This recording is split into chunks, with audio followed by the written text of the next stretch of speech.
All right, well, we're here at the U.S. Nationals with Brandon Scheel. Hi, everyone. Brandon, it was brought to my attention that you have an interesting take on the M11 Draft format. Yep, I like to draft Giant, Spider, and Azure Drake higher than the other cards. I would probably go as far as to first or second pick them often in the draft. Okay. I'm probably only going to shoe that for taking like stronger on-color cards like Mind Control or Cudgel Troll. And it would be a very close pick on really solid first pick removal spells like Doomblade, Blinding Mage, or Pacifism. Okay. But I'd still consider it.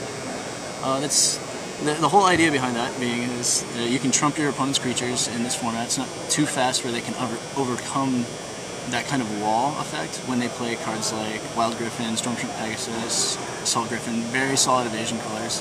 White, undeniably the strongest in the common pool because it's just really deep. All the white commons are playable for the most part and very strong. So that's the general just my strategy is to try to play a more controlling game, trump their cards and counter one of the best strategies and still play a solid deck at the same time. You're not trying to take bad cards, but just cards that are slightly slower but more controlling. Excellent. Well, let's see. I guess to define what the you view most other people's draft strategies are is probably the best way to differentiate what you're trying to do from what they're trying to do. What do you assume most players are going to do going down into an M11 draft? You expect anyone who has lots of experience in Limited to be drafting a really aggressive style deck. They're going to take removal very high. They're going to draft for a curve, take the combat tricks. So they're always going to be playing threats every turn. And to beat that, my goal is to differentiate, to be more of a control role in the draft. Okay. Well, it seems most of these 2/4 creatures you've got are designed specifically to put up a wall to prevent your opponent from attacking, but obviously as soon as you start attacking with your guys, the little chinks start to appear in the wall. What do you use to actually finish people off? What are you looking for? I want evasion creatures of my own. Air Elemental would be a good pairing if you go the Drake route, or if you're in the green, you'd probably want some sort of trample evasion creature, either Yavimaya Worm or I guess I don't really want to use a rare as an example, but the Stampede card kind of goes late sometimes. That would be a good finisher. Sleep could be acceptable. Okay. If you have enough creatures for it.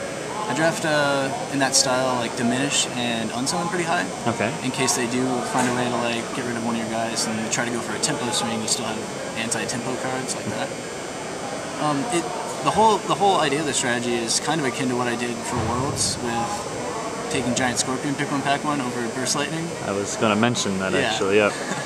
So which worked out really well because, as you said, you don't view this format nearly as fast as say Zendikar was, for example. So that was a blazing fast format. So I don't know if 4-drops would have been safe enough, but the 3-drop was similar because everyone had really good 2-drop, 2-power guys at animation.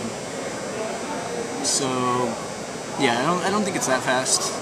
You can get some fast decks, but usually games aren't going to end before turn 7 or 8. Okay.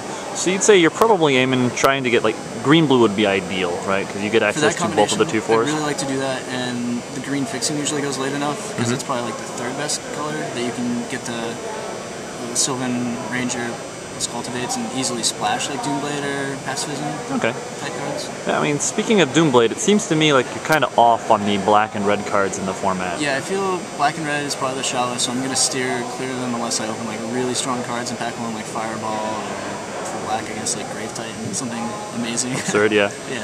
Yeah, this seems to be an interesting disconnect from previous formats, especially coming out of Zendikar, where black and red were individually so strong, as well as having the best removal. So everyone seemed to wanted to be in black or red. Exactly. At the same time. And I mean, with the exception of the major removal cards and the super bombs, it seems like a lot of people tend to follow your same view that black and red, while the color scheme is as far as it's white is best, and then blue, and then green, and then red, black somewhere after that. All right, cool. Well, I appreciate you taking the time to run through this. We'll see as of tomorrow how your first draft spot went. Yeah. Exactly. So cool. Thanks a bunch, Brandon.